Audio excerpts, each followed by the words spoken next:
तो hi everyone. तो दोस्तों आज हम लोग जो बात करेंगे वो क्लास 10th का फिजिक्स का 5 चैप्टर, ठीक है, 5 चैप्टर जिसका नाम है विद्युत धारा का चुंबकीय प्रभाव, ठीक है, चुंबकीय प्रभाव। क्लास 10th का ये 5 चैप्टर है, 5वां चैप्टर है फिजिक्स का, ठीक है, फिजिक्स, ठीक है। तो ये 5वां चैप्टर है विद्युत धारा का चुंबकीय प्रभाव, मतलब विद्युत धारा का चुंबक पर क्या प्रभाव पड़ता है, ठीक है। सबसे पहले इसमें जो क्वेश्चन आता है वो आता है चुंबक। हम लोग चुंबक देखे भी हैं, ठीक है। चुंबक अगर बात की जाए, इसको बोलते थे इंग्लिश में मैग्नेट। क्या बोलते थे? मैग्नेट। सबसे पहला क्वेश्चन अगर चुंबक ही आता है कि इसको क्या बोलते हैं? मैग्नेट बोलते हैं।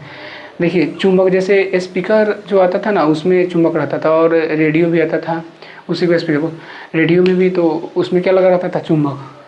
तो चुंबक जो होता है, देखिए सबसे पहले मैग्नेट मतलब चुंबक का खोज का श्रेय किसे जाता है? तो चुंबक की खोज का श्रेय एक प्राचीन ग्रीस के एक चरवाहा था कुछ, जिसका नाम था मैग्नस। क्या किए थे? मैग्नस नाम था, उनको जाता है। उन्होंने क्या किया था? मैग्नेटाइट नामक, ठीक है ना, मैग्नेटाइट नामक एक चट्टान की खोज की, और वो मैग्नेटाइट जो क्या करता था, लोहा को अपने में सटा लेता था, ठीक है ना। तो उसी का नाम क्या पड़ गया? मैग्नेट, जिसको चुंबक बोलते हैं। जो खोज किया था, मतलब जो चरवाहा था, उसका नाम था मैग्नस नाम था, और इसीलिए इसका इंग्लिश में नाम क्या है? मैग्नेट नाम है। मैग्नेट इसका होता है चुंबक। तो चुंबक का परिभाषा अगर पूछे तो सीधा सा बोल सकते हैं, चुंबक एक विशेष प्रकार का पत्थर होता है जो लोहा, निकेल जैसे धातु को क्या करता है? अपने में सटा लेता है, आकर्षित कर लेता है। मतलब सटा लेना, आकर्षित कर लेना, उसी को क्या बोलते हैं? चुंबक बोलते हैं, ठीक है। चुंबक में अब इसमें देखिए, इसमें ध्रुव, चुंबक के 2 ध्रुव होते हैं, एक उत्तरी ध्रुव और एक क्या होता है? दक्षिणी ध्रुव, ठीक है ना। चुंबक के कितने ध्रुव? 2 ध्रुव। थोड़ा इंक डाल लेते हैं।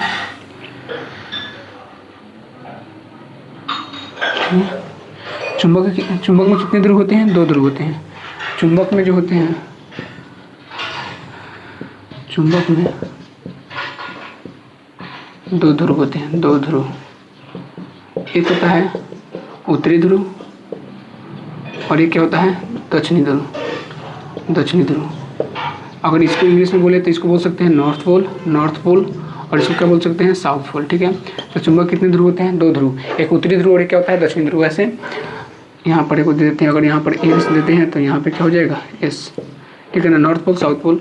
यहाँ पर भी अगर लेते हैं तो एस लेते हैं तो यहाँ पे क्या हो जाएगा? N, north pole south pole. अब देखो समान ध्रुव के बीच क्या होता है और असमान ध्रुव के बीच, मतलब कि सजातीय और विजातीय बोल सकते हैं। देखिए समान ध्रुव रहेगा चुंबक में, अगर समान ध्रुव रहे, समान ध्रुव, और ये क्या रहेगा? असमान, मतलब अलग अलग असमान ध्रुव। तो अगर समान ध्रुव रहेगा तो वहाँ पर क्या होता है? प्रतिकर्षण होता है, हटता है, सड़ता नहीं बल्कि क्या होता है? हटता है, प्रतिकर्षण अलग हो जाएगा। और असमान ध्रुव रहेगा तो यहाँ पे क्या होगा? आकर्षण होगा। क्या होगा? आकर्षण।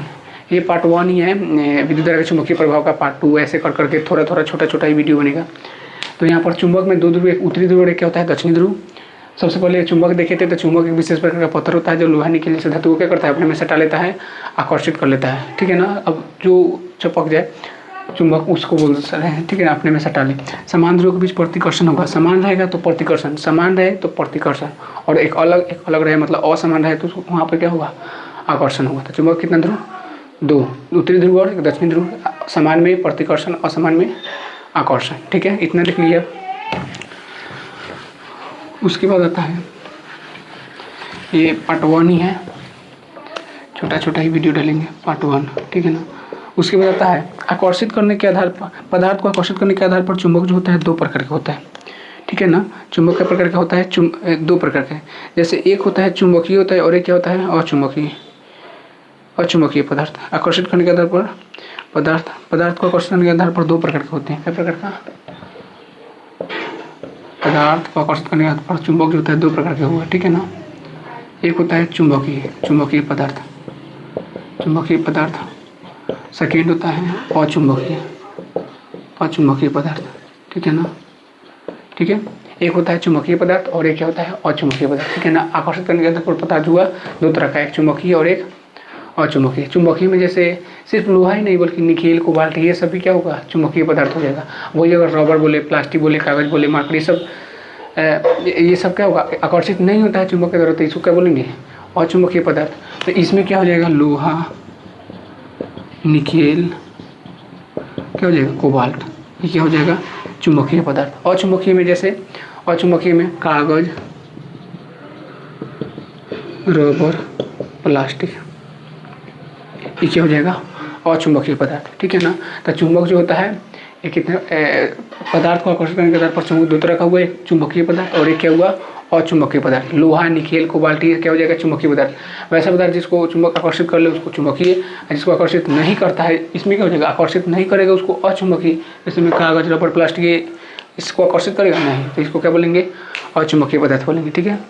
तो यहाँ पर देखिए शुरू से थोड़ा रिवीजन, चुंबक, उसके बाद चुंबक के ध्रुव, उसके बाद सजाती है मतलब समान ध्रुव में प्रतिकर्षण, असमान में आकर्षण। उसके बाद देखिए कि पदार्थ को दो तरह से, एक चुंबकीय पदार्थ और एक क्या होता है, अचुंबकीय पदार्थ। लोहा, निकेल, कोबाल्ट चुंबकीय पदार्थ हो जाएगा और अचुंबकीय पदार्थ में कागज, रबर, प्लास्टिक हो जाएगा। बस इसको थोड़ा सा वीडियो देखिएगा, माइंड बस सुनना है, बिल्कुल आपको याद हो जाएगा, एकदम रटा जाएगा। उसके बाद देखिए जैसे क्वेश्चन ऑब्जेक्टिव में भी पूछता है, जैसे कि पता है कि पार्ट 1 है ही और क्लास 10th का ही है, क्लास 10th का ही है। तो ऑब्जेक्टिव जैसे पता है कि साइंस में जो है 80 को प्लस 20 नंबर प्रैक्टिकल और 80 नंबर का एग्जाम होता है, जिसमें 40 नंबर का क्या आता है, ऑब्जेक्टिव आता है। तो ऑब्जेक्टिव में पूछने के चांसेस जैसे क्वेश्चन दे देगा कि निकेल या लिख देगा लोहा चुंबकीय पदार्थ है कि अचुंबकीय पदार्थ। तो यहाँ पर हम देख लेंगे कि लोहा चुंबकीय पदार्थ होता है, चुंबकीय पदार्थ लिख देंगे। इसमें से अगर कोई पूछे इन इनमें से कौन अचुंबकीय पदार्थ है और इन तीनों ऑप्शन में रहेगा वो इसमें से दे दे, तो इसमें से जो रहेगा वही, तो ऑब्जेक्टिव इस तरह से बनता है। ठीक है ना। इसको आप देख लीजिए। इसके बाद आता है कि चुंबकीय, इसके बाद कल जो हम लोग क्लास में पढ़ेंगे, इसके अगले वाले में चुंबकीय रेखाओं के गुण पढ़ेंगे, ओस्टेट का नियम पढ़ेंगे, उसके बाद कैसे और मैक्सवेल का थी, उसके बाद फ्लेमिंग के, ये सब का नियम भी पढ़ेंगे। तो छोटा छोटा वीडियो के साथ ही बहुत बेसिक तरीके से फास्ट पढ़ा दिया जाएगा। ठीक है ना। तो ये 5 चैप्टर है दूसरा का चुंबकीय प्रभाव। ठीक है। बस इतना जो टॉपिक्स है इसको आप थोड़ा देख लीजिएगा, याद कर लीजिएगा। ठीक है। धन्यवाद।